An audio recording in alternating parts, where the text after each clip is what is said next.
maintenant, j'ai la joie de vous présenter la conférence de Stéphane Tétart. Il est naturopathe et thérapeute. Sa conférence s'intitule « Les champignons magiques ». Dans cette vidéo, Stéphane nous introduira dans l'incroyable monde des champignons. Il nous parlera des différents usages, que ce soit pour la santé, la guérison ou pour le travail personnel. Vous serez impressionné de la quantité d'utilisation possible des champignons. Je crois que Stéphane va faire tomber certaines croyances limitantes au sujet des champignons. Les champignons. On dit beaucoup de choses sur les champignons. Qu'ils sont toxiques, dangereux, chargés de métaux lourds, ou au contraire qu'ils sont nutritifs, thérapeutiques, hallucinogènes.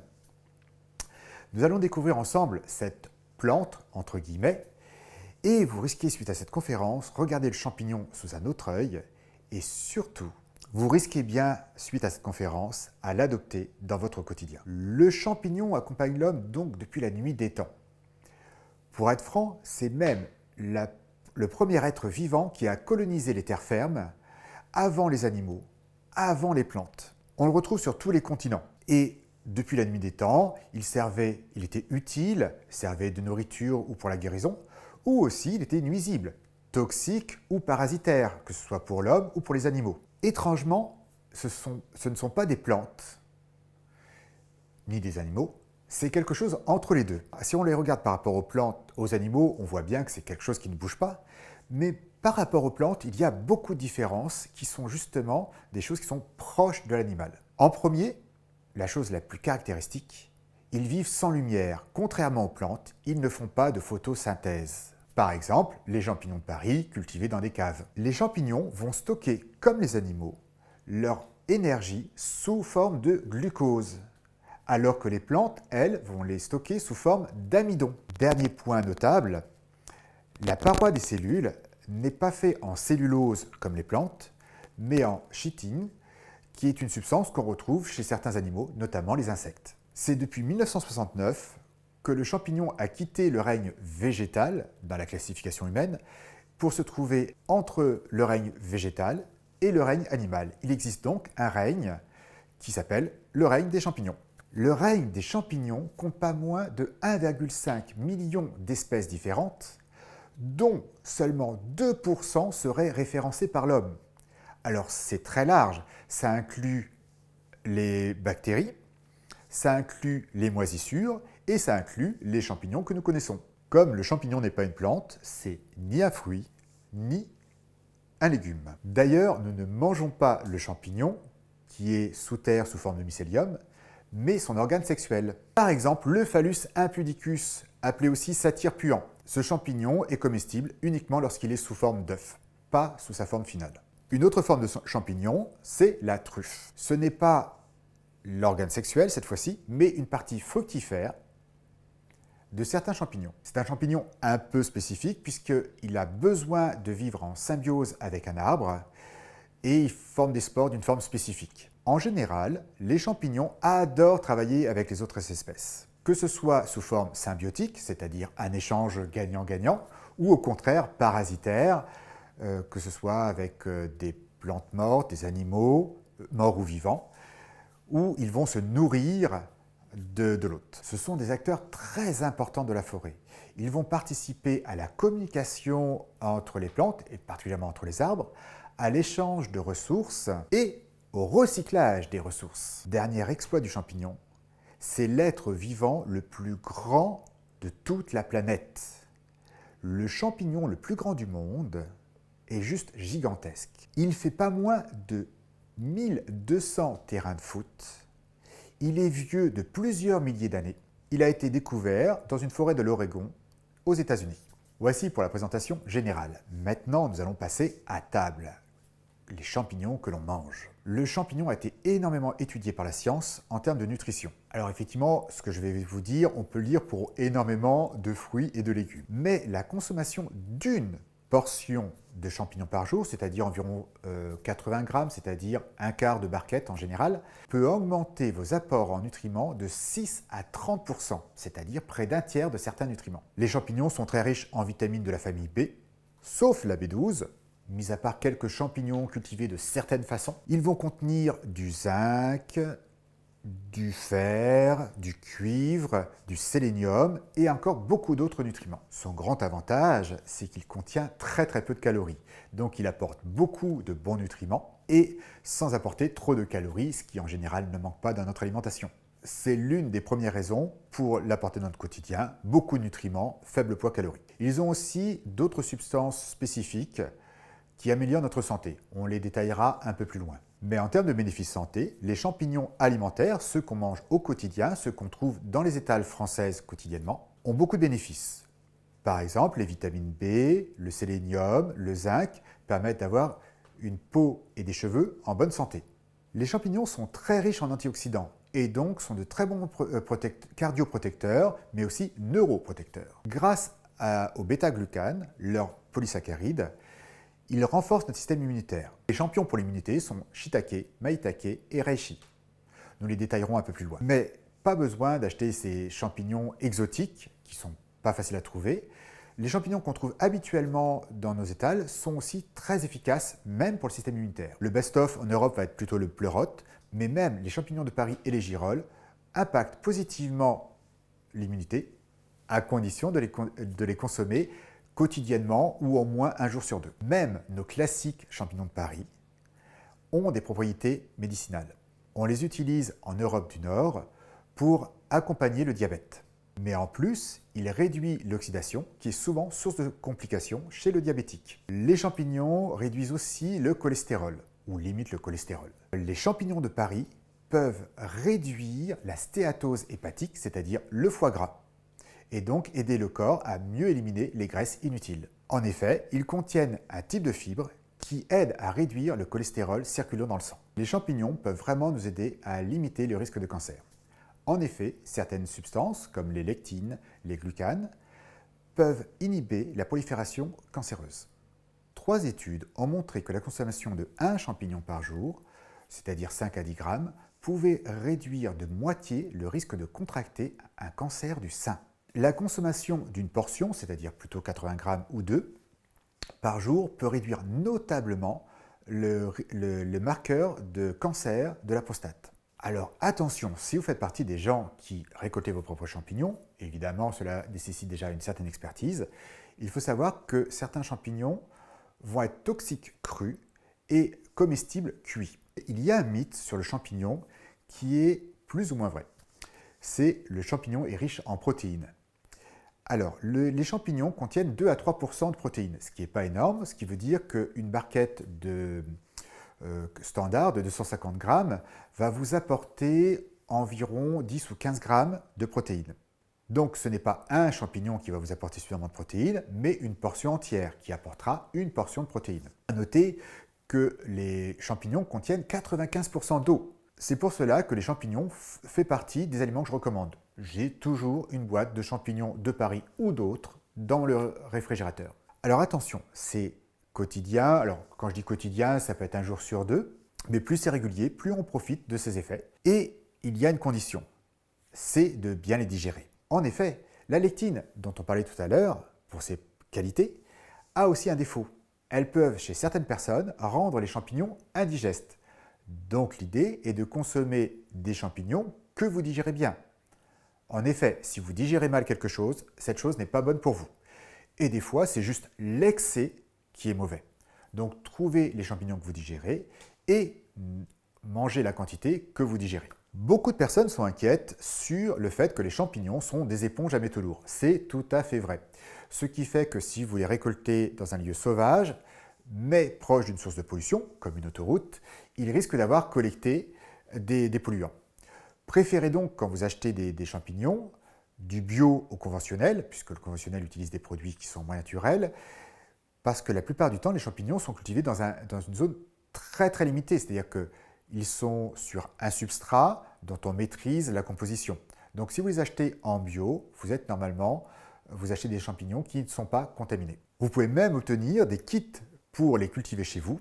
Alors, ce n'est pas moins cher du tout, mais c'est assez amusant de récolter sur un mois ces champignons. Donc, nous avons vu que les champignons alimentaires, ceux que l'on mange tous les jours, sont déjà extrêmement santé. Mais les champignons ont des propriétés thérapeutiques que nous allons approfondir maintenant. Donc, ils sont connus depuis la nuit des temps pour leurs propriétés thérapeutiques, notamment par la plus vieille des médecines, la médecine chinoise et la médecine ayurvédique. Ils sont connus depuis la nuit des temps pour leurs propriétés thérapeutiques, notamment par l'ayurveda et la médecine chinoise.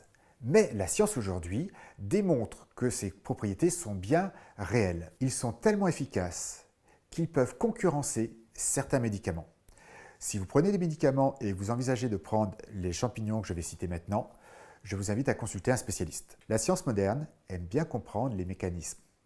Et elle s'est aperçue, elle a pu mesurer qu'il existait 3 types de substances qu'on trouve chez les champignons qui sont extrêmement thérapeutiques. La première, c'est les glucanes et notamment les bêta-glucanes. C'est un polysaccharide qui a la propriété d'être immunomodulateur, c'est-à-dire qu'il évite les flambées, par exemple en cas d'allergie, ou au contraire, si l'immunité est trop basse, il va permettre de remonter l'immunité. Ensuite, il y a les triterpènes. Ils sont antivirales, antibactériens et anti-inflammatoires. Donc antiviral et antibactérien, ils renforcent l'efficacité du système immunitaire. Et enfin, l'estérol, et notamment l'ergostérol, qui est connu pour ses propriétés anticancéreuses et, c'était très intéressant, anti-âge. La plupart des champignons contiennent plus ou moins de ces 3 substances. Plus généralement, les champignons que je vais vous présenter sont adaptogènes, c'est-à-dire qu'ils nous permettent de faire face à plus de stress, plus de fatigue ou simplement à l'âge. Nous avons vu aussi qu'ils nous renforcent pendant les périodes froides,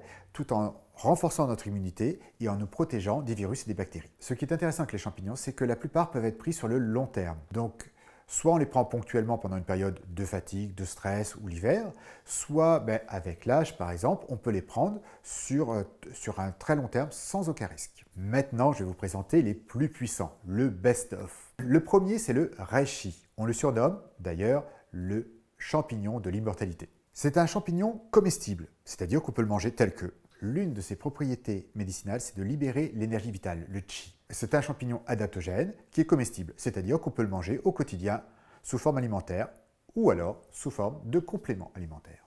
Ses propriétés sont tellement nombreuses que je suis obligé d'utiliser un aide-mémoire. En plus d'être adaptogène, il a de nombreuses propriétés. Il améliore la circulation en général, le cœur, le cerveau. Il permet au cerveau de mieux fonctionner. Il va faire baisser votre tension. Donc attention si vous prenez des médicaments. Il peut améliorer votre glycémie. Là aussi, attention.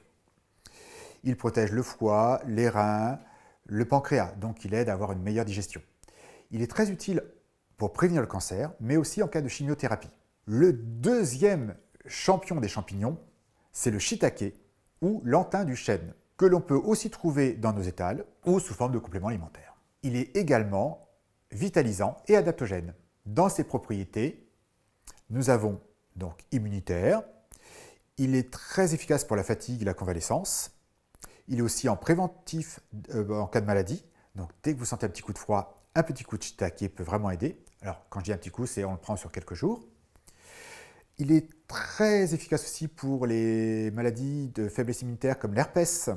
Il joue sur l'immunité, donc attention si vous prenez des médicaments immunodépresseurs. Une étude a montré que un seul shiitake par jour, c'est-à-dire 5 à 10 grammes, était protecteur sur l'immunité de façon notable après seulement 4 semaines de prise. Oui, je rappelle que les champignons, comme la plupart des plantes, sont efficaces sur une prise sur le moyen et long terme. C'est un champignon qu'on utilise aussi avec l'âge, donc c'est le champignon de la longévité. Il a une action sur la qualité de la peau. Lui aussi fait baisser le cholestérol, protège le cœur et le système cardiovasculaire en général. Attention, chez certaines personnes, il peut provoquer des réactions allergiques. Donc soyez toujours prudent lorsque vous les introduisez, mais en général, ils sont sécuritaires. Mais si vous faites partie des personnes qui sont réactives, soyez prudentes. Le troisième champion, c'est le maitake. Le maitake est considéré comme un tonique, donc il apporte de l'énergie, agit donc sur la fatigue chronique, sur la santé au long terme. Il est évidemment comestible, c'est-à-dire qu'on le trouve aussi en magasin. Il active le système immunitaire. Il est antiviral, antitumoral, anti-inflammatoire, analgésique, antidouleur. Il réduit la glycémie, donc il peut avoir un impact sur la prise de poids. Il baisse la tension, donc là encore, attention si vous prenez les médicaments. Il baisse le cholestérol et donc permet un contrôle du poids. Donc les 3 champions, c'est reishi, shiitake, maitake. Et les champignons, comme toutes les plantes, adorent fonctionner en synergie. Donc vous trouverez très facilement sur le marché le mélange de ces 3 champignons. C'est vraiment une recette très connue et très efficace. Vous avez leurs propriétés conjuguées, complémentaires, et qui fait que ce sont des champignons que vous pouvez prendre sur le long terme pour votre santé. Voilà, nous étions sur la santé en général. Maintenant, il existe un champignon qui est le spécialiste du cerveau. Il s'appelle le Lionsman ou l'Ericium, et ce champignon a la propriété d'être un nootropique. C'est qu'il permet le fonctionnement du cerveau, même dans des conditions difficiles, genre fatigue et stress. En plus, il permet la régénération du système nerveux, c'est-à-dire de refabriquer des connexions nerveuses et même de refabriquer des neurones. On peut donc l'utiliser pour les maladies neurodégénératives, Parkinson, Alzheimer ou juste les pertes de performance intellectuelle qui arrivent avec l'âge. De façon plus générale, il aide le cerveau à mieux fonctionner. Mais il a aussi d'autres propriétés, notamment au niveau du système digestif. Il favorise la réparation du système digestif, particulièrement en cas d'intestin irritable, ou maladie de Crohn, ou ces maladies-là. De plus, il est extrêmement riche en antioxydants qui protégeront tout le corps de l'oxydation et bien sûr le cerveau. C'est pour moi le champignon du cerveau. Que vous soyez étudiant, travailleur ou retraité, c'est le champignon du cerveau tout âge. Le cordyceps, alors ça c'est un champignon plutôt bizarre. Le cordyceps est le mariage non souhaité entre une chenille et un champignon. C'est un champignon qui va parasiter une chenille et ce qui va être récolté, c'est le mélange entre la chenille et le champignon. Ce n'est pas très ragoûtant et pourtant c'est un champignon qui est vraiment très très précieux de par ses propriétés. Le cordyceps peut améliorer vos performances physiques, votre libido et votre fertilité. C'est un champignon anti-âge qui préserve le capital jeunesse, donc notamment l'énergie physique, mais aussi nos neurones. Il protège les reins en cas de diabète. C'est aussi un booster de l'immunité. Attention si vous prenez des médicaments. La médecine traditionnelle chinoise parle du trio impérial. Reishi, shiitake et ginseng forment tous les 3 un mélange très connu de la médecine traditionnelle chinoise, le trio impérial. Ce mélange, selon la légende, est capable de guérir toutes les maladies. Vous le trouverez aussi en mélange tout fait et c'est effectivement très efficace pour revitaliser les personnes fatiguées. Attention, le ginseng se prend que sur un temps limité. Maintenant, nous allons quitter la Chine et l'Asie pour la Russie avec le chaga. Le chaga est aussi appelé champignon de l'immortalité. Donc, il a des propriétés très proches des champignons que nous avons vus précédemment. On le trouve particulièrement dans les forêts de bouleaux, dans les pays d'Europe de l'Est. Il est capable de survivre à des conditions extrêmes. Il est donc adaptogène. Il nous aide même nous à nous adapter au stress, notamment au grand froid. Il renforce notre système immunitaire. Il est anti-cancer, comme la plupart de ces champignons, effectivement. Et il améliore la digestion. Là, je vous ai listé le best-of des champignons. Vraiment, ces 5 champignons sont vraiment quasiment les plus puissants. Ensuite, il existe d'autres champignons qui, des fois, sont plus présents en Europe, que je vais vous lister ici. Ils ont toujours, plus ou moins, vous avez compris, ces propriétés anti-cancer, adaptogènes, immunitaires. C'est vraiment le gros des propriétés des champignons médicinaux. Nous avons le polypore, le champignon du soleil, la pleurote en huître, le coprin et la queue de dinde. En conclusion, vous avez vu que la plupart de ces champignons sont anticancéreux, adaptogènes, améliorent notre système immunitaire. Ce sont donc des compagnons vraiment idéaux pour l'âge. On peut les consommer de différentes façons.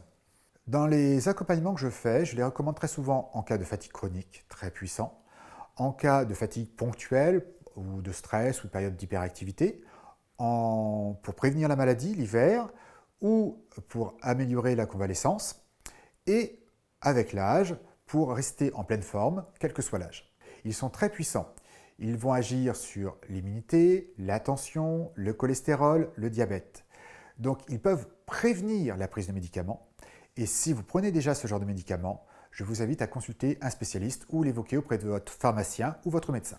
Nous avons vu les champignons qui nourrissent, nous avons vu les champignons qui guérissent et maintenant nous allons voir les champignons et la spiritualité. Bien évidemment, il ne s'agit pas ici d'inciter à la consommation de produits illégaux, mais de voir ensemble ce que la science et la tradition montrent comme intérêt thérapeutique à l'utilisation des champignons dits hallucinogènes. Depuis la nuit des temps, les champignons ont accompagné l'humanité. Depuis la nuit des temps, les champignons sont utilisés pour élargir la vision, guérir l'âme et communiquer avec les mondes invisibles. Tous les continents, et certains d'entre vous ont peut-être dans leur jeunesse cherché et parcouru les champs à la recherche de psilobe, ce champignon hallucinogène qu'on trouve en Europe. Une des théories de l'évolution serait le singe psychédélique, c'est-à-dire que le singe aurait été attiré par ces champignons, aurait eu les effets, c'est-à-dire une ouverture d'esprit, mais aussi une création de plus de neurones, et que les champignons auraient participé à l'évolution cognitive de l'espèce humaine. La science moderne les considère comme antéogènes, c'est-à-dire qui connectent au divin, au plus grand que nous. Comme les autres psychédéliques, ils ne créent pas de dépendance, mais Olivier Chambon en parlera mieux que moi dans sa conférence. Les champignons sont surnommés par les chamans les niños ou les petits maîtres. D'ailleurs, certains considèrent que les champignons sont des maîtres spirituels incarnés sous forme de plantes, comme le Bouddha ou le Christ ont été incarnés en humains. Les petits maîtres sont donc là pour nous aider à grandir, à nous élever spirituellement. D'ailleurs, certaines personnes qui le consommaient de façon récréative se sont mis à grandir en conscience suite à une consommation répétée de champignons. Le principe actif de ces champignons, c'est la psilocybine, connue pour ses effets hallucinogènes. La science et la psychiatrie a montré l'intérêt de la psilocybine dans plusieurs applications. Donc, traitement des troubles obsessionnels compulsifs, et il y a peu de médicaments qui sont efficaces pour ça. Ils peuvent nous aider à changer de mauvaises habitudes, que ce soit des dépendances à des substances, puisqu'ils sont non addictifs, mais même à des mauvaises habitudes de vie, ou nous aider à faire des choix plus positifs pour nous-mêmes. Ils permettent aussi une meilleure synchronisation gauche-droite et une activation d'un nombre incroyable de zones au niveau du cerveau, et donc d'augmenter la créativité. Ils améliorent l'humeur, et pas qu'un peu. On peut les utiliser en traitement pour l'anxiété, la dépression, et même chez les cancéreux en phase finale pour lutter contre la peur de la mort. C'est un outil thérapeutique puissant qui permet de guérir des traumatismes graves et profonds. En effet, le champignon va faire un 2 en 1. En premier, il va désactiver nos protections, tout en nous apportant une grande sagesse, un point de vue plus large. Et lors des études qui ont été faites, ils se sont montrés comme un accélérateur de thérapie, en disant que même une seule séance de champignons accompagnée par un bon thérapeute pouvait correspondre à plusieurs années de psychothérapie conventionnelle. On pourrait tenter par une utilisation sauvage au vu de ses qualités pour l'évolution, pour la guérison des blessures. Mais très sincèrement, il est incroyablement efficace lorsqu'il est fait dans le cadre d'un accompagnement, qu'il soit chamanique ou thérapeutique. Mais on peut remarquer que utiliser un antidépresseur qui vous fait voir des éléphants roses n'est peut-être pas une meilleure stratégie. En effet, il existe deux façons de travailler avec les champignons et les hallucinogènes en général. La première, c'est une utilisation ponctuelle. Je fais une cérémonie qui dure une journée et je fais une grosse guérison à ce moment-là et je vais mettre plusieurs jours, voire plusieurs semaines à intégrer ma guérison. C'est très puissant, mais effectivement, on ne peut pas le faire au quotidien. Il existe une autre stratégie qui est une prise ponctuelle, en général un jour sur 2, un jour sur 3, d'une microdose, d'un dixième de dose, et qui est justement très efficace en cas d'anxiété permanente ou de dépression. Donc dans ce cas-là, on a les effets thérapeutiques du champignon sans avoir les effets hallucinogènes. Parmi les champignons, il en existe un auquel on ne pense pas. C'est l'ergot du seigle et la substance active, le LSD. Je ne vais pas approfondir ce sujet, mais il semblerait que les philosophes grecs avaient l'habitude d'en consommer sous forme d'un vin à base d'ergot d'orge. On décrivait ce vin qui ouvrait l'esprit, mais qui rendait fou si on en consommait trop. C'est exactement la description d'une consommation d'ergot de l'orge ou de l'ergot du seigle, qui sont sources de LSD. Peut-être bien que le mythe de la caverne de Platon trouve son origine dans le LSD qui se trouvait dans l'ergot de l'orge. Personnellement, j'ai eu la chance de pouvoir travailler dans des pays où c'est légal, notamment la Hollande, accompagné de thérapeutes compétents, le travail sous champignons. Et je dois avouer que c'est un outil extrêmement puissant, puisque comme je le disais tout à l'heure, il désactive vos protections tout en vous ouvrant l'esprit. Ça, accompagné d'un thérapeute qui vous permet d'aller exactement à l'endroit où vous voulez aller, c'est vraiment incroyablement puissant. C'est pour cela que de nombreux spécialistes, dont Olivier Chambon, militent pour que les champignons, la psilocybine et le LSD soient légalisés pour un usage thérapeutique, donc accompagné, afin d'accélérer la guérison de personnes qui souffrent de traumatismes très puissants, ou simplement pour aider d'autres personnes à évoluer personnellement et à monter en conscience. Voilà, nous avons fait le tour des champignons. Si vous voulez en savoir plus, je vous invite à lire mon livre « Nootropique et Neurohacking » où je parle de l'utilisation de certaines de ces substances, mais celles qui sont légales, ou alors les livres d'Olivier Chambon, et enfin le documentaire Fantastic Fungi que l'on peut voir sur Netflix. Bref, je ne vous invite pas à consommer ces produits, mis à part si vous avez la chance pour un travail thérapeutique de vivre dans un pays où c'est légal, mais au quotidien, les champignons peuvent vous aider à être plus en forme, à résister mieux au stress, mieux à la maladie, et vieillir mieux et avoir un cerveau épanoui qui fonctionne bien. Donc n'hésitez pas à rajouter plus de champignons dans votre quotidien.